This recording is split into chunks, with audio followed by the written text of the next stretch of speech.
Okay, we'll open up our meeting for March. If we'll please stand for the Pledge of Allegiance. I pledge allegiance to the flag of the United States of America and to the republic for which it stands, one nation, under God, indivisible, with liberty and justice for all. We'll be led in prayer tonight by Dr. Bill Henderson, the pastor at the First Baptist Church in Black Mountain. Isn't it good to be in Black Mountain? Absolutely. Let's bow to pray. Our Lord, we pause to pray that our perspectives might be adjusted. Rather than a load of paper to plow through, may we instead see faces of people for whom we might bring a quality of life and a freedom from want. And rather than a list of issues that might divide us, may we see opportunities to see moments to serve like heroes to unite us. This is an era of too much uncertainty. Rather than a stretched and failing economy, may we see the unnumbered sources of a proud and courageous people, brimming with possibilities and desire, and a God who loves his people with a love that has overcome every enemy of the human soul. Bring our struggling thoughts and our wandering ambitions to a focus today, so that we might not only find you, but also find the confident faith to serve you unselfishly. In the name of the one who loved us and gave himself for us. Amen. Amen.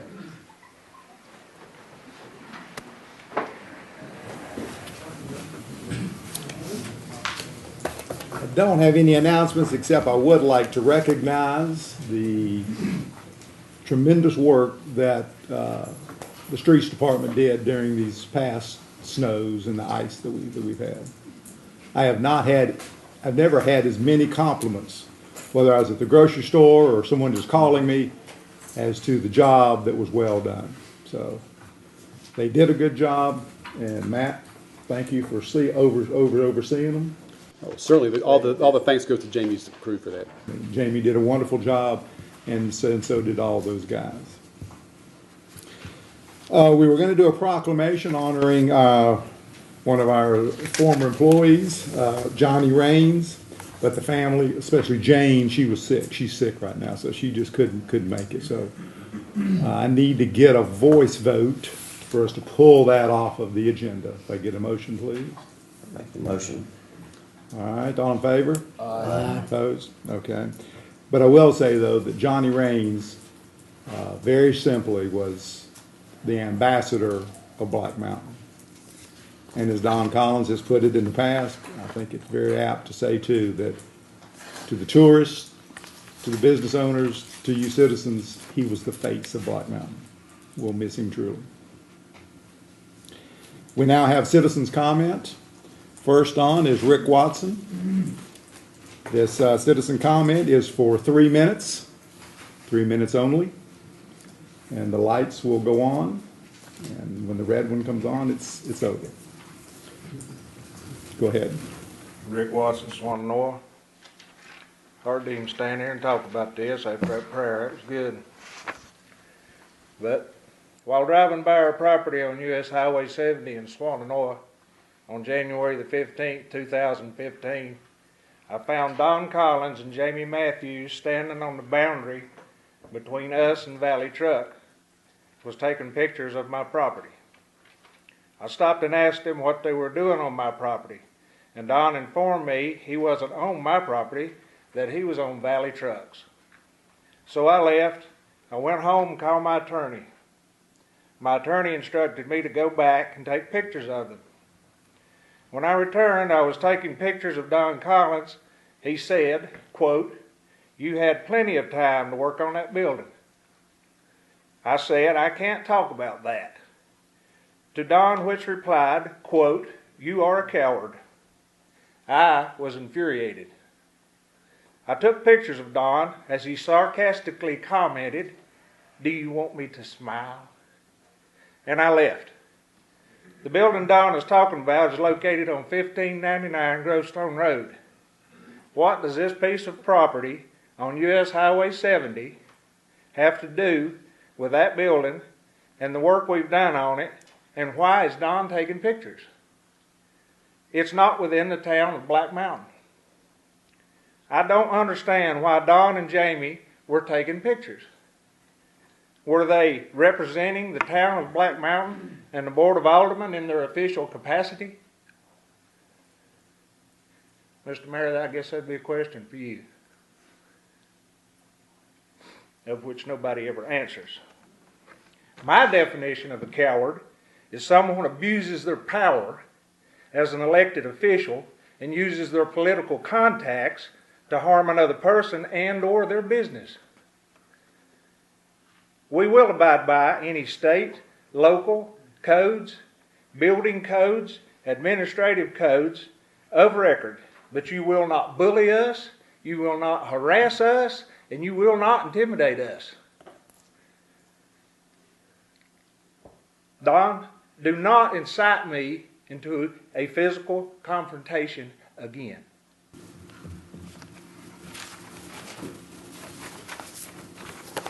Is there any questions?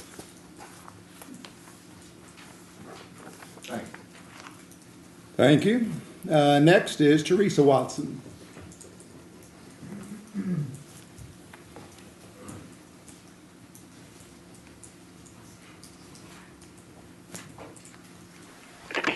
Teresa Watson, 5 Watson Road, Swannanoa. As co-owner of the properties on US 70 that Rick just spoke about, Don, I think your behavior representing the town of Black Mountain and the Board of Aldermen on January 20th was incredibly unprofessional and outside the bounds of the town's authority or yours. Having said that, that's not why I'm here tonight. For quite a few years, the town of Black Mountain has dumped debris at our NC Diener permitted site on US Highway 70. It's the only state permitted site in East Buncombe. It's also a Buncombe County permitted dirt borrow. So when the town decided to dump their brush and stumps elsewhere, I called Diener to see where a new permitted site had opened. Andrea Keller called me back on February 12th and said there were no other permitted sites in East Buncombe. Since that time, I thought the town was dumping illegally. On March 2nd, Rick had a conversation with Jamie, and according to Jamie, it's the town's policy to rotate vendors. Jamie said the town has chosen to rotate its brush, stumps, and mud dump into another NC Diener permitted site because they're $5 a load cheaper than we are. The town dumped its last load of brush with us in May of 2014. The town has every right to decide who it does and doesn't want to do business with, but it would have been nice to have a courtesy phone call or a letter to let us know that after all these years, the town was moving its business. I spoke to Andrea Keller this morning, and she and Roger Presley finally inspected the site last Wednesday. Turns out the Brown property is not NC Diener permitted. It's operating under a new state burning law that allows land clearing operations to be transported off-site and burned in another location. It is her opinion that this law was not meant for commercial use or use by a municipality, but the law is vague and open to interpretation. It's not the state's preferred method of organic waste disposal, but it is not illegal. We don't understand the cloud of secrecy that surrounds the new town dump. It's not top secret information. We aren't town citizens, but we are town taxpayers, and a lot more transparency in the Public Works Department would be nice. Otherwise, folks might think you're trying to hide something. Next on the list, T.K. Brown.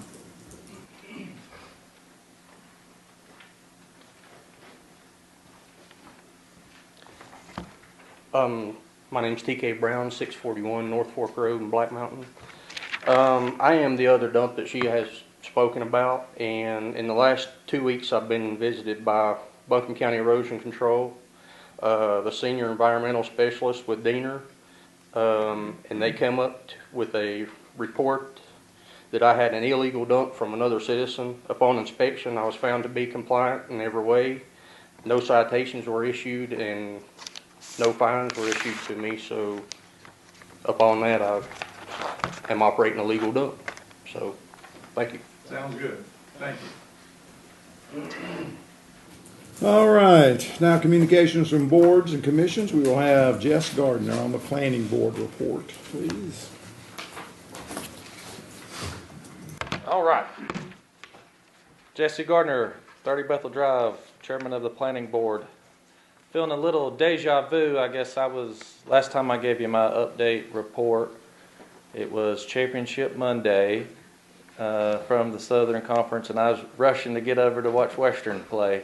And unfortunately, Miss Tuttle, that ain't happening tonight. But give you a little update that's happened through the planning board over this last year. One key component has been Josh Harold, our planning director. So his new arrival, and he's taken a fresh approach and sort of take a old basketball coach told me is you're either getting better or you're getting worse. And with his set of fresh eyes, he's been trying to bring ordinances back to us that he's reviewed from our land use code, and for the most part, that's what we've been doing. We've been reviewing our land use code and trying to make it better. We've looked at the abandoned junk and nuisance vehicles. We've looked at clarification of multifamily residential definitions, board of adjustment changes, home occupations. It's been the onslaught of just trying to make that code as best as it can be. We do feel like seems like development just in general seems to be ticking up. A lot of, I think Dan will mention a lot of permit activity, and I do believe there's some bigger projects coming forward with the town soon. So again, be glad to update you with any specifics, and be glad to focus on anything over this next coming year if you have any questions or got any areas of focus you'd like me to take back to the board. But with that, I'll leave it to any questions. Yeah, one that I've got, because you keep hearing a lot about it in the news, and just because of the fact that people just don't have large homes and these little tiny homes. Where does that fall in our ordinances? What they're calling about tiny homes, which for the audience out here, these are just, I would assume they're really almost trailers, but they're just very, very small, and people can put them on their. Well, are you speaking more of like these container homes? No. These are the ones that that can be moved. Now they could be moved just like a mobile home, either on the wheels or sitting on a trailer and then just lifted onto a foundation. But they're very small, though. Yeah.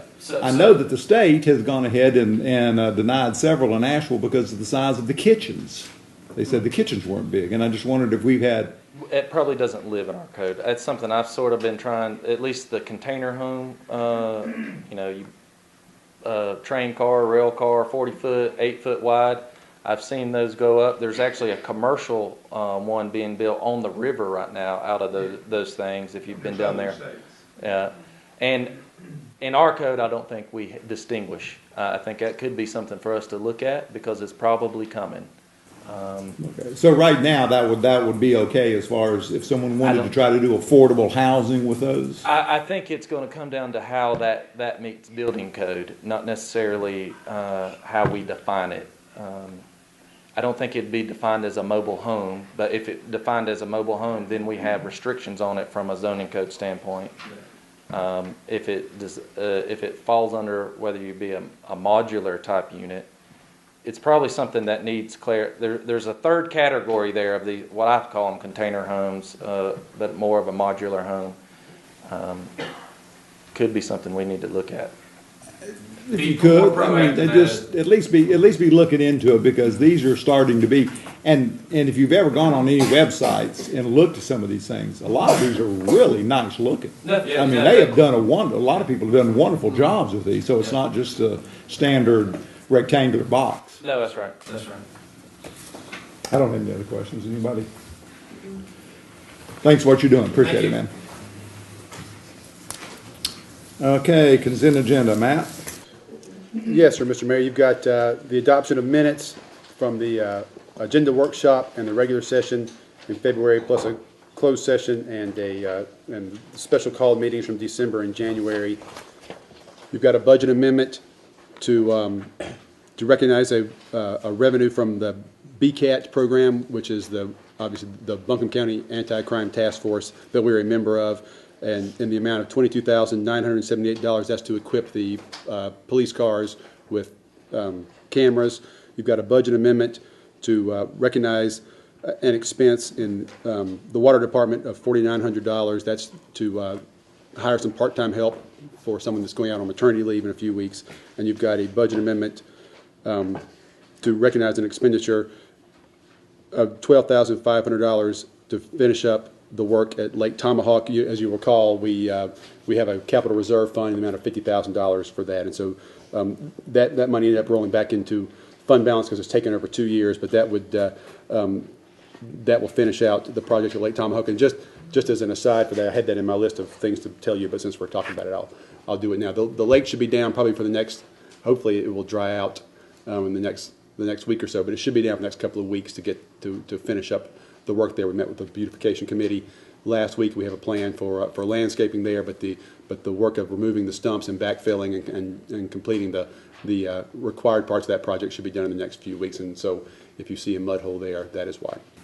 Now, let me just be sure on this. It says it's got the engineering to date is $25,000, and that you're anticipating another $12,500. That's right. That'll complete the contract with them. We have a contract with them for $36,000. So, the last, the work that we've done, the work they did initially was permitting and oversight and design, and then a lot of the work was done with the contract labor that did the work removing the trees. Now they'll oversee the proctor test and the backfilling involved with completing the work and removing of the stump. So they'll be on site from this point forward, and that's what that expense is for.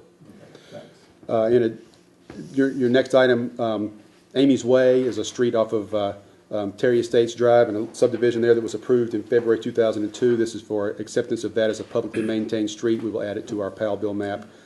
You have the municipal records retention schedule.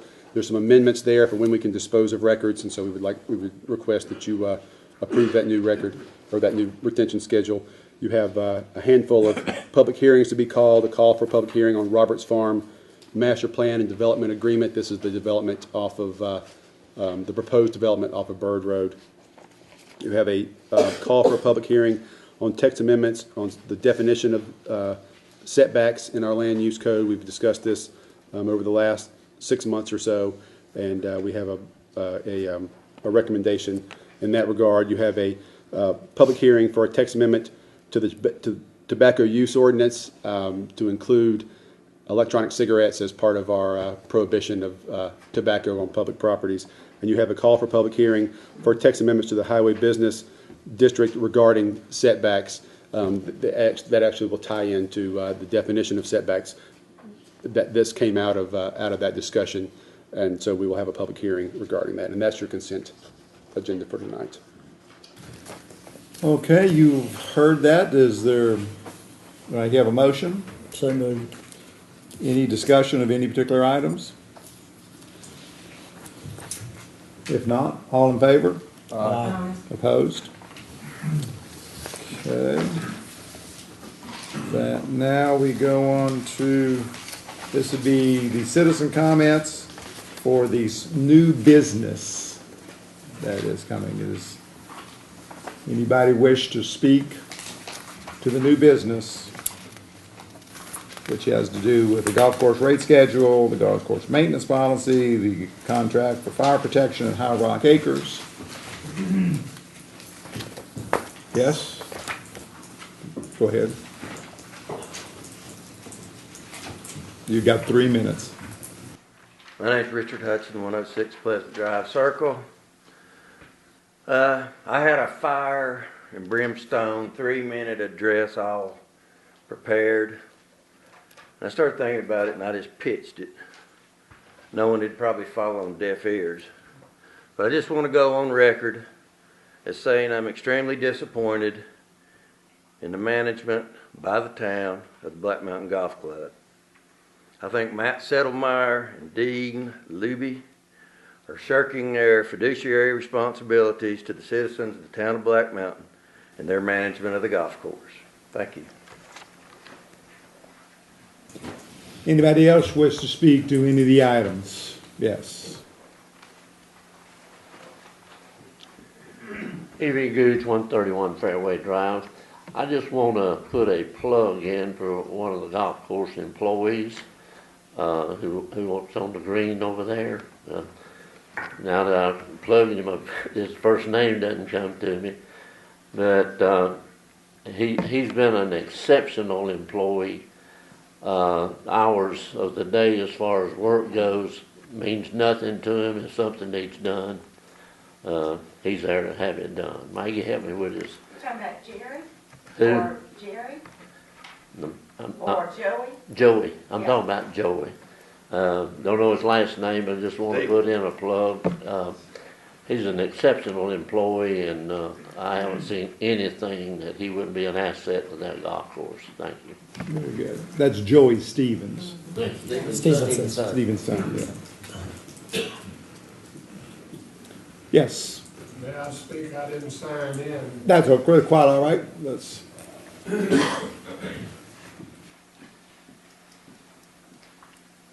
My name is Bill James. I moved to Asheville in 1993 and almost immediately began playing on the golf course, and I've been playing ever since. And I think I've been a member since 1996. And I have really enjoyed it all the way. Under local management, under Billy Casper management, and I'm still enjoying it, even though after 9 holes now in my game and my body, I wonder why I ever go out there again. I appreciate this facility that we have. I hope you have exercised wise business sense and whatever you're proposing for increasing fees. I do not understand a $2 walking fee. It seems to me a strange sort of thing when golfing is for walking. So you're penalizing folks like us who do walk. At least I hope to the next time I play. But I appreciate the attention you're giving to this issue. And I hope you'll make a decision that will increase the use of the course as well as be a good money management. Thank you. Thank you, sir. I always want to give plenty of time for people to decide if they want to speak, but not seeing anyone else. We'll go ahead and proceed on then with the new business. The first will be the Black Mountain Golf Course rate schedule. So do I hear a motion to adopt the new rate schedule? And then we'll discuss it. How about we Then we'll discuss it. We need to discuss it first, don't we? Yeah, we do. Oh, you can discuss it. You can make a motion, and then, obviously, and then the mayor will open it up for discussion. I mean, unless Or you can The mo- discuss it. the- It sounds like there's a lot of discussion that's needing to be coming, so we'll go ahead and we'll just simply start discussion. So anyone that has a comment, go ahead. Would it be helpful for me to give just a brief synopsis, since there's people here, of what the new rate schedule proposal is? Because what we've done is try to reduce the number of membership types, and so the new proposed rate schedule, and I'm well aware that the walking fee is not popular, so I'm going to give you a couple of options, but what we had proposed is an individual membership of $700, a family membership of $1,000, 2 new membership types that we're hoping to help recruit younger golfers. I don't think that we budgeted that to be a revenue generator, but just as an experiment to see if it would work. We have a junior membership at $450 and a Gen X membership, we call it. That's age 19 to 30 for $600. Our original proposal included a $2 walking fee, as was noted. In addition, we would increase the public rack rates $2, so that if you wanted to ride 18, it would go from $34 to $36. And if you wanted to walk 18, it would go from $20 to $24. So the schedule basically includes roughly a $2 rate increase among the public rates and reduces the number of membership types from 8 memberships to 4 memberships. But it also sets up a walking fee. Now, I will tell you, because I am not unaware of the discussion about it, if you have an individual membership at $750 and a family membership at $1,050 and no walking fee, if memberships don't change and the number of rounds don't change, then that generates the same amount of money. And I think that I think people have concerns about a $2 walking fee. If that sort of rate structure generates the same level of revenue projections, whichever way that you would choose to go with that. So that I would start off with that: an individual membership at $750, a family membership at $1,050, no walking fee. Cart fee will be $16. The membership cart fee would be $16, and then that would not change our updated weekday and weekend rack rates. And then I'll try to answer any questions as they come in. Okay, I've thought long and hard about this and have gotten feedback from several of the members. Started looking at the math. You know that's where I would be most intrigued by. And I was looking at the percent of increase that would happen with each type membership, and it seemed to me that the weekday membership going from $550 to $800 was, well, I figured it out, is a 45% increase. I thought, woo, that's a tough increase. And then I started looking at the other increases. So then I started thinking back a little bit, and going from your $750, I think it would be very fair to offer a week. We don't offer, in this proposal that's here, we don't have a weekday membership. And I know we have quite a few members that do play. That's when they play during the week. And we want to keep those folks there. I mean, they're there, rain, shine, whatever's going on, they're there. So I would propose to have a weekday membership of $700 and keep just a regular membership, individual membership at $800 and a family membership at $1,100. And do away with the walking fee. Just forget that.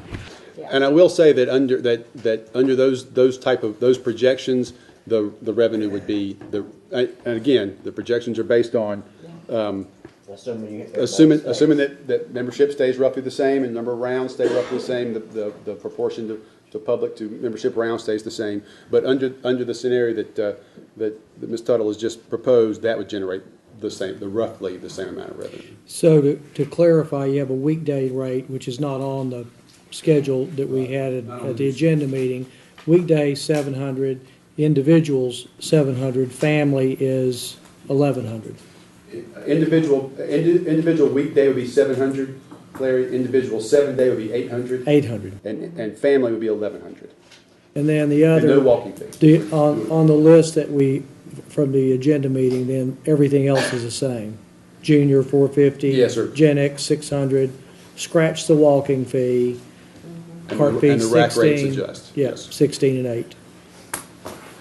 Ms. Tuttle, excuse me. Go ahead. Ms. Tuttle, Yes. were these numbers, were they reached through the advisory committee?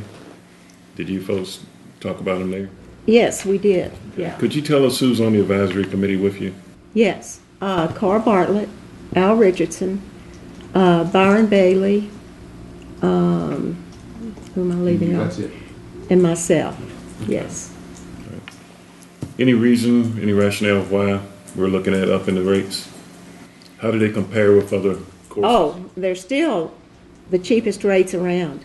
Muni's rates are $1,000 for individual memberships and $1,500 for family. So we're still offering a good deal. We haven't had an increase for 10 years. We look back since 04. That's right. We've had some increases, but I will say that, for example, our rack rates in 2010, even with the proposed rates, are lower now than they were than they were then. So for the public rates, we're still at a lower rate than we were in 2010. The membership rates have gone up, I believe but in the last 10 years, obviously they've gone up, a few dollars along the way. But this is an increase that kind of gets it closer to be back in line. But I think, as Maggie pointed out, Muni is $1,000 and $1,500 is their breakdown for individual and family. So the rates are pretty reasonable, and it won't cause Mr. James not to be able to give up his walking. I certainly hope so, because I want Mr. James to walk out there as much as And possible. I want to state that the $2 walking fee wasn't put as a punishment. Actually, I admire you very much for your walking. We were just trying to create some revenue somewhere. That's where we were coming from. Let me ask a question because I'm a little confused here. All right. These memberships that we're speaking about now is that we've got an 800 membership and a $1,000 membership. Now, I'm assuming that is in 1100. or 11. Yeah, that's right. I'm sorry. I put that down. 811, 1100. That is in-town membership or out of town, or is that both? That's both. We're not going to do in-town and out-of-town. So we're not going to be getting into, okay. Then the weekday at 700. Yes. Scratch the walking fee. So there's only one type of family membership? Yes, sir. From now on then? It won't be a 5-day or 7-day? No, you get a family membership, and individual has two, a 5-day or a 7-day. Oh, wait a minute, okay. So it's the 700 or the 800 for the 5 and the 7 days? Yes, that's. Okay.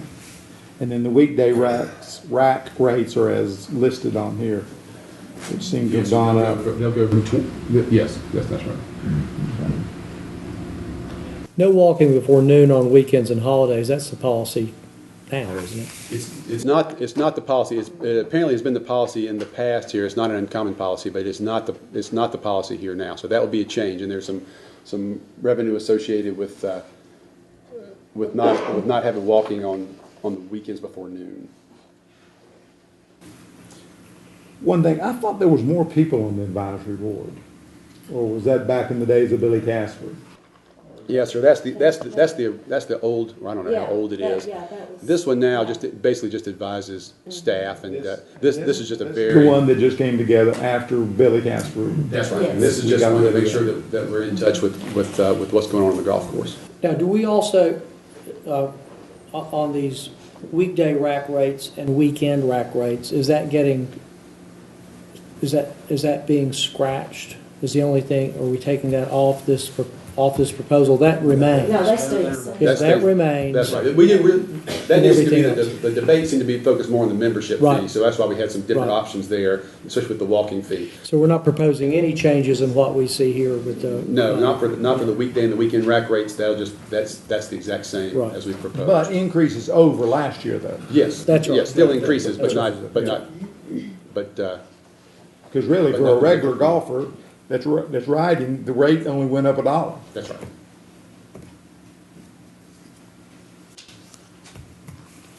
Anybody else got any other questions or discussion, comments they want to make? If not, now, do I hear a motion to accept these new rates? Okay, do we want to state the motion? Yes. What I need you to do is state, you need to, in your motion, you need to state, you're going to have to list now which one of your membership, I'm pretty sure I'm clear on what you're going to list.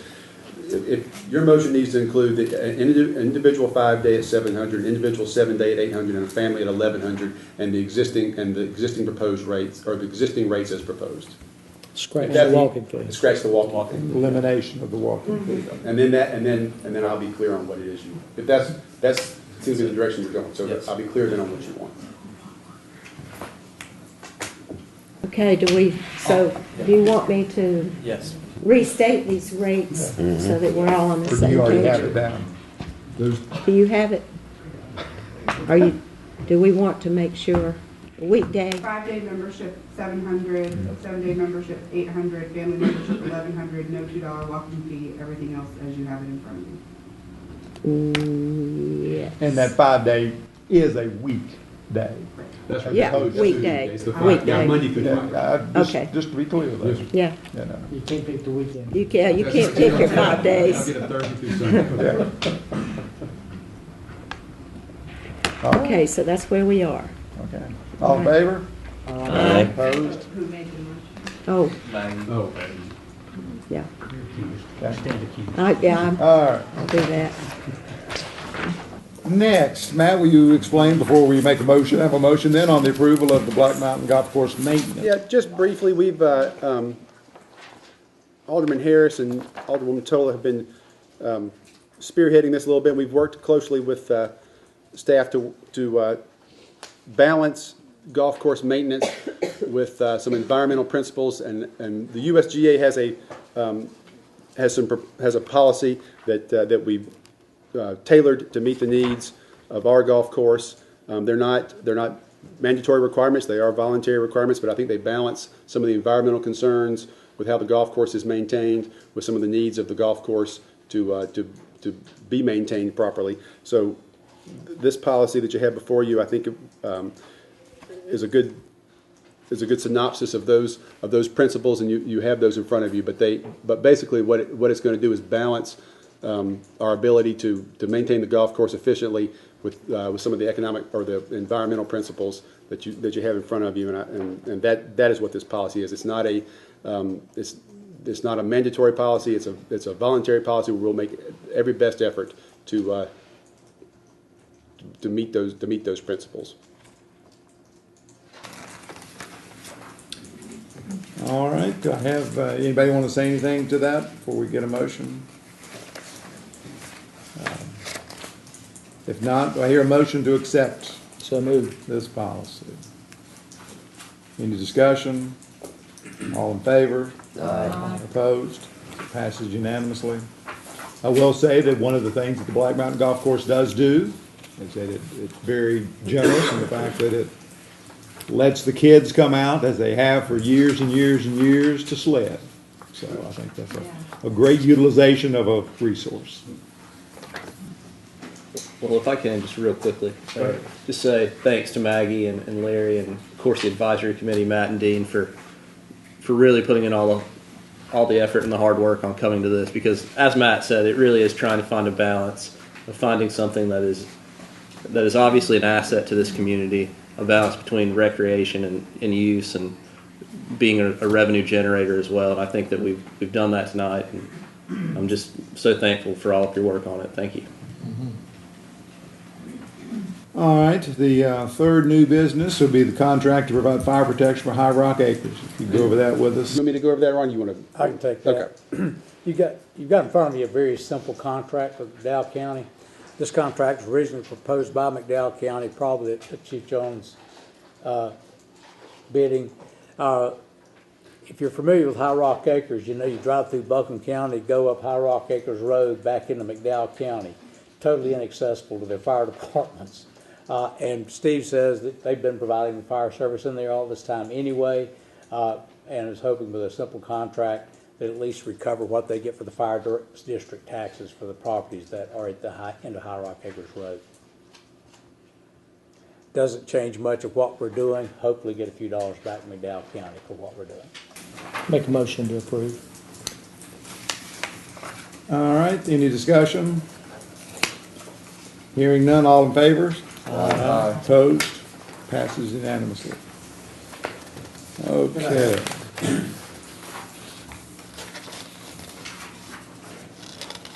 Did you have to have a statement of consistency on that? No, but I do need a second motion to authorize Matt to sign this.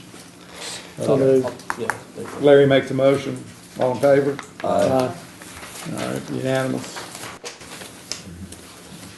No unfinished business. Public hearings. First public hearing will be to rezone property on Tabernacle Road to OI6.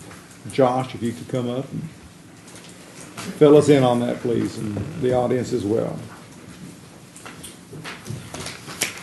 This is pretty straightforward. We did an annexation a couple of months ago for a piece of property off Tabernacle Road that Highland Farms owns. They're going to be doing some development on this property, and since we brought them into town, they didn't have a zoning district, so we needed to give them a district. The property they own now was currently zoned, it currently is zoned OI6, so it made sense to zone the new portion the same. That's pretty much it, pretty straightforward. Okay. All right, they need a motion to open up the public hearing. So moved. All in favor? Aye. Opposed? No. Anybody wish to speak to this rezoning? By the way, go ahead. Josh, this is gonna be the exact same thing. There's no difference between Highland Farms now and the new piece of property. It's all gonna be under the same deal. That's correct. All right, seeing no one wishing to speak, I need to get a motion to close the public hearing. So moved. All in favor, say aye. Aye. Unanimous. Okay. Need to get a motion then. It's not on there to rezone this, right? To accept the rezoning. Matt, You have to do the statement of consistency. can I offer a suggestion that maybe we identify the parcel in the motion because right now it's just this property on Tabernacle Road? With a PIN number or I something? do not have the VIN number with me. Recently annexed property. All right, this is the recent annexed It's property. the recent annex. If you say it if you make the motion that way, then we will note in the record the description of the property. Recently annexed by, Recently annexed. recently annexed, and then you'll add the PIN number. Yeah. Yeah, okay. So All right. moved. All in favor? Aye. All right, again, unanimous, okay. Now, we need a motion to accept the statement of consistency. So moved. All in favor? Aye. Opposed? Unanimous again. Second public hearing is for text amendments for the congregate care facilities, nursing care institutions. Josh? All right, this is relatively straightforward. It's adding two definitions to our current land use code for section 1.2.3. Oddly enough, we don't have definitions right now that describe nursing care institutions or congregate care facilities. So staff and planning board thought it would be a good decision to add those definitions to our land use code. And this is also for the same purpose. It's to serve the Highland Farms Gibbons purposes. That's right. All these public hearings tonight are going to be related to the Highland Farms issue. Okay, do I get a motion then to open the public hearing? So moved. All in favor? Aye. Opposed? All right. So we have a public hearing, it's open if anyone wishes to speak to it. No one jumping up. Do I hear a motion to close the public hearing? All in favor? Aye. Opposed?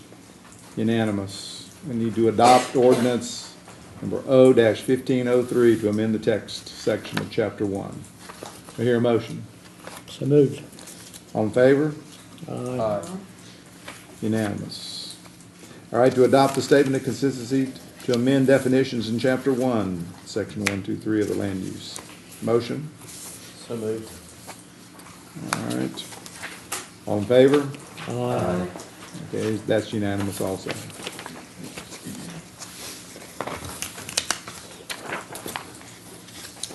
Okay, the third public hearing for text amendments to add congregate care facilities, nursing home care institutions as a conditional use in OI6. Josh. Sure.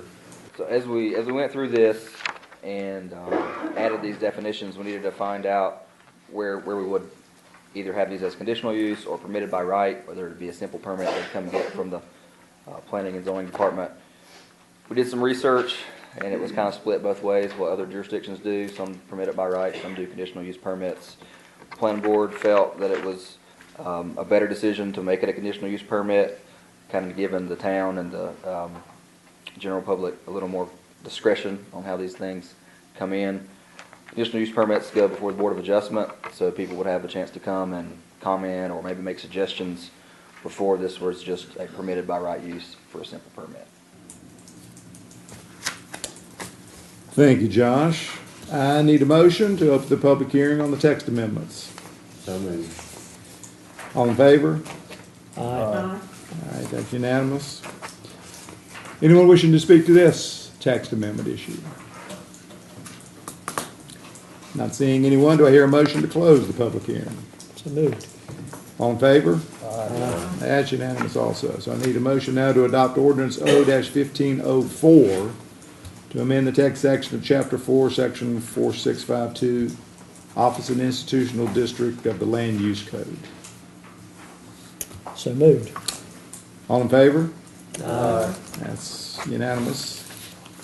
And the last, to adopt a statement of consistency to amend the use for OI 6 in Chapter 4, Section 4652 of the Land Use Code. So moved. All in favor? Aye. That's unanimous. That's our business there. Now we need communication from the Ron Sneed. Does he have any? I have nothing new this month. Okay. Matt?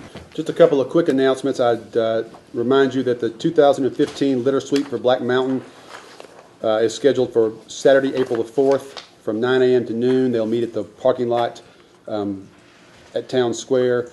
The NCDOT litter sweep is a little later in the month, and we'll do a proclamation or a resolution at our April board meeting. But I do want to announce that there'll be some publicity for the local group that does that, and they'll be there to hand out bags and give you places to go and pick up trash.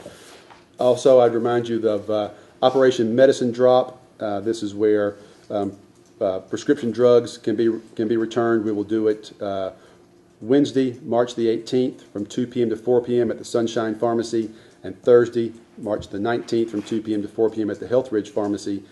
Sergeant Ayers in the police department is the contact person there, but if you call here, we'll get you to get you the information that you need. There's signs on the doors here, and we encourage everybody to return their prescription medication through that program. And finally, I would like to, and this is I think the third year now. I'd like to commend Dean Luby. We've received from the Government Finance Officers Association the Certificate of Achievement for Excellence in Financial Reporting. I think that's something that should be recognized, and there's a plaque on the wall, and they put a little. We add another year on there, so that's third year in a row, and we're always proud to be recognized for his hard work and for the excellence in financial reporting. And that's all that I have. Very good. I've had my communication and announcements. Does anyone from the board wish to make any statements? I will, Mr. Mayor. Go ahead, Carlos. Go ahead. So, Mayor, it's already alluded to. We lost a great citizen in Mr. Raines last week. I had the pleasure of meeting Mr. Raines not long after I came to this valley. We may not have always saw eye to eye on some things, but I can say that Mr. Raines was a good man. We carried a respect for each other in that we still talk to each other. We were very civil to each other. There are some things that may have happened in this boardroom that didn't always come out to his likings and didn't come out to my likings. But I think even with that being said, we always stay civil with each other. And I think that takes a lot of class for a person to do that. You know, it's very easy to sit back and badmouth someone behind the back. When you come out and talk to that person man to man, face to face, and be honest and straight up with them, that carries a different kind of character. And we also lost a gentleman by the name of Larry Owens. Larry was a good friend. I met Larry when I was working with vocational rehab, and he was working with the Employment Security Commission. Larry was very active with our veterans around here. Larry and his veterans group, when my son needed his hip surgery in Florida, they threw a big benefit cookout down at the lake. They raised several $1,000s to help him out. Larry and his family have always been very dear and near to me. And, those are two people who are going to be very missed in our community. Thank you. Thank you, Carlos. Larry? The only thing I'd wanted to add, Mr. Mayor, is just on the environmental policy to cast it certainly in a positive note.